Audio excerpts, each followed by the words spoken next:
Jodhpur is a city some 10, 11 hours southwest of Delhi, and it's surrounded by some pretty epic scenery.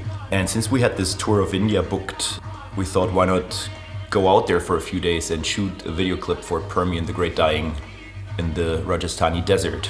So we teamed up with our old friend Craig Murray, who also did the Pelagial film for us, and hired a driver and a car to drive us back to Delhi from there over the course of like 4 or 5 days, to just stop anywhere along the way where there's good locations to shoot. Greg is very professional and very a lovely guy, so yeah, it was awesome to work with him again.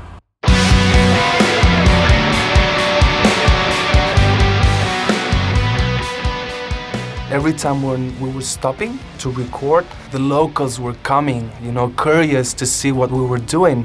We had to sneak our way off the roads and then kind of set up very quickly and then hope that no one would come for 10 or 15 minutes, which wasn't really made any easier by the fact that Luhr was screaming the lyrics at full volume.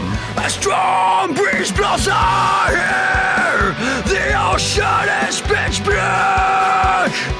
Let's not seek shelter while I freeze and smell your neck.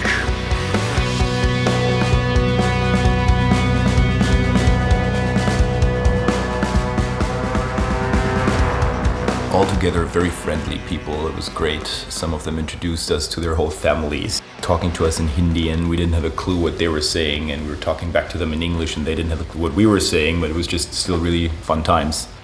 How is it? You like it? Yeah?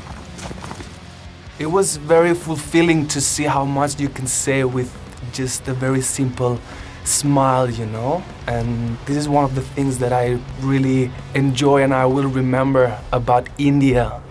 Contemplating troublemaking, even though the air is getting hot and dry. Sticking to your skin in your open wounds. The sun burns us alive. That's how we got to know. That's how we got to know. That's how we got to know.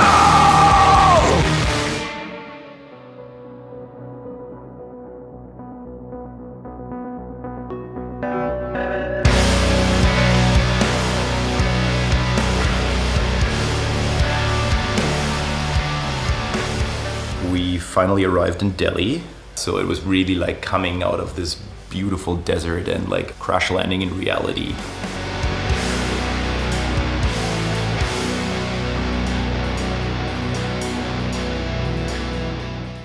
I live in Stockholm in Sweden, and where I live is very quiet, and this is a total different world. It was a lot of people, it was very crowded, and a lot of cars. Traffic is mayhem. It's there's no lane, there's no nothing, everybody goes wherever. People are honking the whole time, but not in a bad way, not in an angry way. It's more like a system, like a language to send a warning, I think, to just people know that you're there. If you honk once means one thing, and if you honk twice means something else. Probably there is accidents, of course, everywhere, but we didn't see any accident. I don't know how it's working, but it's working. But the country is a tough country. I mean, it's very loud, it's very trashy somehow. Everything is very polluted. The cows eating the plastic bags on the street. You have street dogs all over the place. Some of us were literally wearing breathing masks for the whole trip for 2 weeks. I didn't, maybe I'm stupid. But yeah, we were stoked to finally start playing shows, and our first show of the tour was in Delhi.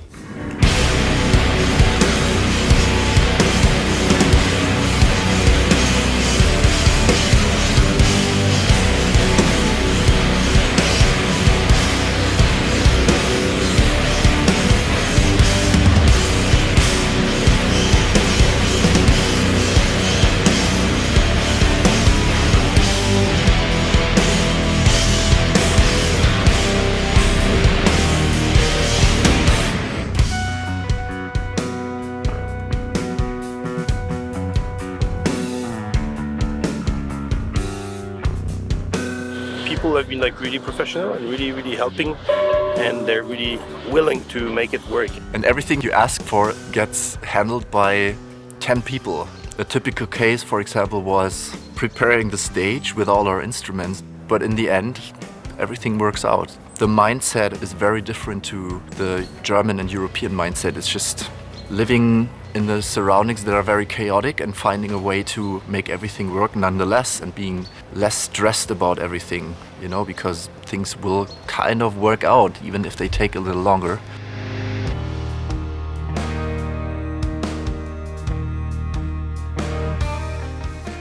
In such a big country like India, it's almost impossible to avoid flights. It was only 5 shows, but still we were quite sleep deprived because there's only a couple of places you can play. There's obviously Mumbai, Bangalore and Delhi, and then we played Guwahati and Hyderabad, and all these cities are far enough apart to make drives just be totally unfeasible. So what we had to do was get up very early after each show and then fly to the next gig. Moving around with shitloads of gear, fitting all this luggage into taxis was sometimes almost impossible. We came over with 7 people in the travel party and a total of 14 pieces of luggage. That involved lots of excess baggage as well, so the Indian promoter had to always like pay out of pocket quite a lot.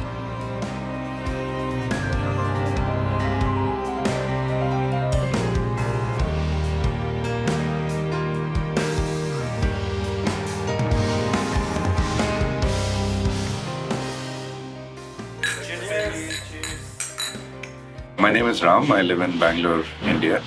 I run a live gig property called Unseen, or as the name indicates, it's basically bring in bands that not too many people have seen live. Ram is really trying to boost his local scene also by bringing over international bands, you know, and creating some kind of momentum there, and he's doing a great job with that. He approached us and said that he would really like to bring us back to India and make us have a better experience than the last time. You know, the last time they came over here, it was a bit of a disaster. This trip in India, the first one was kind of a story.